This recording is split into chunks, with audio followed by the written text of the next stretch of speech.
అమ్మ, ద్వాదశ రాశుల వారు ఈ రోజు వారికి వారే సులభంగా చేసుకోగలిగే పరిహారాన్ని తెలియజేస్తారా? పరిహారాన్ని గనక గమనించినట్లయితే మేషరాశి నుంచి మీన రాశి వరకు 12 రాశుల వారికి ప్రతివారు తమ వ్యక్తిగత దైవాన్ని ప్రార్థించుకుంటూ ముందుకు వెళ్ళడం ఒక విధానం అయితే, ప్రతిరోజులాగే ఈ రోజు కూడా చెప్పుకునే గోచార ఫలితాల్లో భాగంగా దాని పరిహారంలో మనం ఈ రోజున చేసుకోవాల్సింది హనుమంతుడికి సంబంధించిన ఏ విధానమైనా, అంటే హనుమాన్ చాలీసా పఠించినా, అదేవిధంగా హనుమంతుడికి సంబంధించిన ఏ శ్లోకాలైనా, ఏదైనా కనీసం సుందరకాండ అయినా ఏది మీరు చేసుకోగలిగితే అది హనుమంతుడికి సంబంధించింది చేసుకోవడం, హనుమంతుడి దేవాలయాలు సందర్శించడం చాలా వరకు అనుకూలమైన ఫలితాలు ఇస్తాయి. ముఖ్యంగా గోచారరీత్యా ఎదురవుతున్న చిన్నపాటి సమస్యల్ని అధిగమించడానికి ఏ రోజు చెప్పుకునే పరిహారాల్లో భాగంగా ఆ రోజు చెప్పుకునేది ఈ విధంగా ఈరోజు చెప్పుకున్నాం.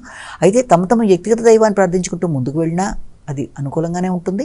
అదేవిధంగా ఇప్పుడు మనం చెప్పుకున్న ఈ పరిహారంలో భాగంగా మీరు చేసుకున్న, లేకపోతే హనుమాన్ చాలీసా వినగలిగినా, లేకపోతే హనుమంతుడి మందిరాలు దర్శించగలిగినా, ఏదైనా సరే మీకు తద్వారా మానసిక శక్తి, అభివృద్ధి, అదేవిధంగా అనవసర ఆందోళనని అధిగమించడానికి, మానసిక ప్రశాంతత పెంపొందించుకోవడానికి, ఆరోగ్యపరంగా అభివృద్ధికి అన్నిటికీ కూడా వీళ్ళంత అనుకూలతలు ఏర్పడడం, గోచార రీత్యా ఎదురవుతున్న సమస్యల్ని స్వల్పంగానైనా అధిగమిస్తూ ముందుకు వెళ్ళడానికి మీరు చేసే కార్యక్రమాల్లో ఇవి చేసుకుంటూ ముందుకు వెళ్ళడం వల్ల వీళ్ళంతవరకు పాజిటివ్ రిజల్ట్స్ రావడానికి అవకాశం ఉందని మనం ఇక్కడ భావన చేయొచ్చు.